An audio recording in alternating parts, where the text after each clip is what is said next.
Okay, well, if you didn't know, Julian Assange is back. Let's go to Canberra. Joining us live is the Shadow Home Affairs Minister, James Paterson. James, good to see you. Thanks for your time this morning. A real mixed bag of thoughts about Julian Assange's return. Depends who you ask, of course. Depends which country you're interviewing people. But how do you feel about his return this morning? Good morning, Pete. I've got great empathy for Julian Assange's family, for his friends, for his supporters, none of whom have done anything wrong, who've obviously been distressed by his long incarceration and who are also understandably very relieved by his release. And that's why the opposition has welcomed his decision to plead guilty so that he can be released.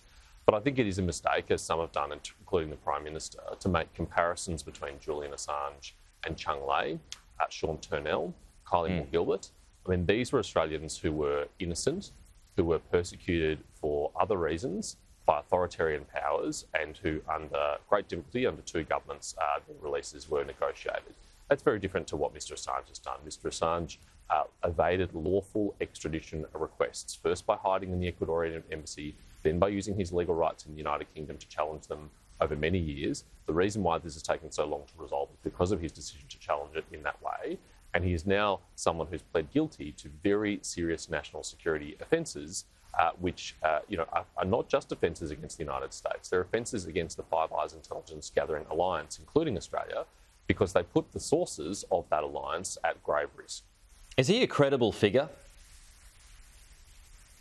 Look, I don't really have a view on that. I mean, I think the Prime Minister's embrace of Mr Assange might not age very well once Mr Assange starts tweeting again and his contemporary political views are shared with the public again. I'm not sure all of his supporters will embrace him as enthusiastically as they have been.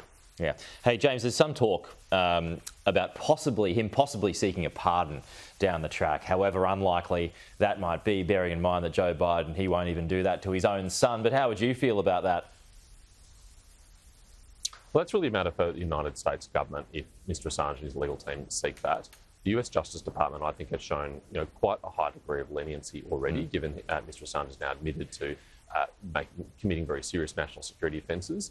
That's not the leniency that we've received from many authoritarian states towards Australian citizens. I think it reflects well on the United States as a rule of law, liberal democracy. Yeah. Hey, let's get to a bigger issue that's affecting more Australians this morning. Markets are now saying, James, there is a 67% chance of a rate hike in August. Now, Jim Chalmers, he says things zig and zag on the way down. It's not a straight line, but inflation has only gone up since December. So what, in your view, is driving this? I'm not sure which is the zig or the zag, but there's been a lot more zagging upwards than downwards in the last few months on Jim Chalmers' watch, because he has let loose the purse strings, fiscal discipline has gone, and the upward pressure on interest rates of the reckless spending of the Albanese government is now being seen in this data. And I think, unfortunately, there is a very real risk of A, interest rate rise, or maybe even two interest rate rises between now and the end of the year or early next year. And for Australian households, that will be a body blow. That will be the 13th or 14th interest rate rise on this government's watch. And there are so many Australians out there who are desperately clinging on, who are only now struggling to make ends meet. And a couple more interest rate rises will push them over the edge. Well, I mean, look, you've got rate cuts that start next week. You've got energy handouts coming from Queensland government, from the feds too. Do you think that will fuel the fire and work directly against the RBA? Well, there's no question that Jim Chalmers has been unable to say no at the Expenditure Review Committee, and billions of dollars of spending. We calculate over $300 billion since the government first came to office, or about $30,000 for every Australian household, has been added to spending. And of course, that is fueling inflation. And it's the reason why core inflation in Australia is among the highest in the developed world, when inflation has been coming down in all other like democracies. We've even seen rate cuts in jurisdictions like Canada. Australia's interest rates look like they're at risk of going up, and that comes down to Jim Chalmers' fiscal recklessness. Yeah, well, there's a rate cut in Canada, but inflation has jacked back up again, so they might have gone too early on that.